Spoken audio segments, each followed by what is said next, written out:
"You can't stay here," she said sharply, her voice cutting through the noise of the street. Daniel looked up slowly. His eyes were calm, almost too calm for someone being snapped at. "I'm just sitting," he replied softly. "Well, sit somewhere else. This is private property." Her tone grew harsher. A few people walking in looked away awkwardly. Daniel nodded but didn't move. "I'll leave soon. I just needed a moment." What happened after this really changed everything. The morning rush had already begun on Fifth Avenue. Suits and heels moved like a river along the sidewalk. Coffee cups in hand, car horns echoing between tall glass buildings. No one noticed the man sitting quietly near the entrance of Crescent and Hale Corporation, one of the most prestigious firms in New York. He wore an oversized army jacket, the fabric torn at the elbows, and a gray beanie pulled low over his forehead. His beard was thick, uneven, sprinkled with white. His name was Daniel Hart, but to the crowd passing by, he was just another homeless man trying to survive the winter chill. Daniel wasn't begging. He didn't hold a sign. He simply sat, hands tucked into his sleeves, watching the building with a strange mix of familiarity and distance. Inside the lobby, behind polished marble floors and tall glass walls, Emily Bradford, the youngest floor manager the company had ever promoted, was preparing for another busy day. She was sharp, confident, and undeniably beautiful. Sleek black hair, red lipstick, and the kind of heels that announced her presence with every step. She saw him through the glass. Her face tightened. Not again, she thought. Emily marched toward the entrance, heels clicking fast. When the doors slid open, a gust of cold air rushed in, but she ignored it. "You can't stay here," she said sharply, her voice cutting through the noise of the street. Daniel looked up slowly. His eyes were calm, almost too calm for someone being snapped at. "I'm just sitting," he replied softly. "Well, sit somewhere else. This is private property." Her tone grew harsher. A few people walking in looked away awkwardly. Daniel nodded but didn't move. "I'll leave soon. I just needed a moment." Emily crossed her arms tightly. "A moment? You've been here for 3 days. People are starting to complain. This building hosts meetings with major investors. We can't have..." She hesitated, lowering her voice. "We can't have someone like you sitting at the front door." Those words, "someone like you," landed heavier than she expected. Daniel exhaled slowly. "Someone like me," he repeated as if tasting the phrase. "I suppose I understand." Emily didn't notice the small tremor in his voice. Or maybe she did, but ignored it. "You need to leave now." For a second, Daniel's eyes drifted up toward the building's top floors. The light caught a hint of something in his expression, pain mixed with recognition. Then he pushed himself to his feet. "All right," he whispered. He picked up the worn backpack at his feet. Its straps were frayed, but inside it was something oddly out of place. An expensive leather notebook with a silver emblem. Hart Industries. Emily didn't see it. She had already turned away. As Daniel stepped off the property line, snowflakes began to fall. He paused, glancing back at the skyscraper one last time. His breath came out shaky, forming a mist in the cold air. No one in that building knew the truth. No one knew that the man they had just ordered away was once the co-founder and original CEO of Crescent and Hale. And tomorrow, everything in that building would change because Daniel had finally returned. But not in the way they expected.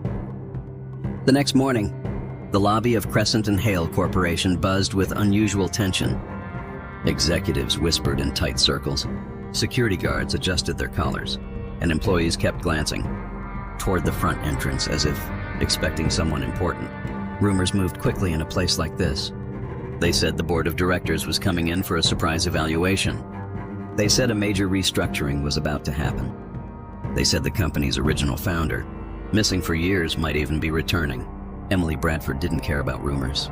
She cared about order, control, image, and after yesterday's incident, she was determined not to let anything or anyone disrupt the entrance again. At 9:02 a.m., the door slid open. Emily lifted her head. Her breath caught. It was him. The homeless man, Daniel, walked through the glass doors, not in a torn army jacket, but in a clean navy suit. His beard was trimmed, his hair brushed back, and there was a quiet strength in the way he held himself. As if he belonged here far more than anyone else. Security froze. The executives went silent. Emily blinked, confused and embarrassed. What are you doing here? You can't be in..." Before she could finish, The elevator doors opened and the entire board of directors stepped out. At their center was Chairman Richard Hale, the acting CEO. His eyes lit up with shock and relief. "Daniel?" The lobby gasped. Emily's heart dropped. Chairman Hale rushed forward and pulled Daniel into a firm handshake that turned into an emotional embrace. "You came back," Hale said, voice thick. "After all these years?" Daniel stepped back, offering a small smile. It was time. Emily felt her knees weaken. "Wait," she whispered. "You know him?" Hale turned, his expression firm but not unkind. "Know him," he said. "Ms. Bradford, this is Daniel Hart, the co-founder of this company, the first CEO. Crescent and Hale wouldn't exist without him." The words struck the lobby like thunder. Some employees gasped. Others stared. Emily's face flushed red as the memory of her cold words replayed in her mind. "Someone like you." Daniel looked at her then, calm, steady, not angry, but undeniably hurt. Emily stepped forward, voice trembling. "Mr. Hart, I'm so sorry. I didn't know. I shouldn't have spoken to you like that. Daniel raised a gentle hand. "It's all right," he said softly. "You only saw what the world taught you to see." Emily swallowed hard.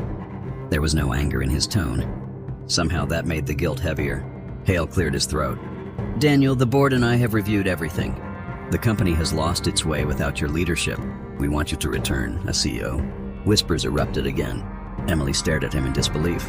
The man she had dismissed as worthless was now about to lead the entire corporation. Daniel looked around the lobby, the polished floors, the workers rushing, the world he built but no longer recognized. "I'll come back," he said, "but under one condition." The room stilled. "No one, building will ever be judged by their appearance again. Not interns, not janitors, not strangers at the door." His eyes softened as they met Emily's. "Dignity," he said, "belongs to everyone." Emily felt tears gather. She lowered her head. "I promise," she whispered. "And thank you." Daniel offered a warm, forgiving nod. The board welcomed him. The employees applauded. And as he stepped into his company again, he felt something he hadn't felt in years. Home. From that day on, Crescent and Hale changed. Not because a CEO returned, but because a man who had lost everything remembered what truly mattered. And the world around him finally learned to see people differently.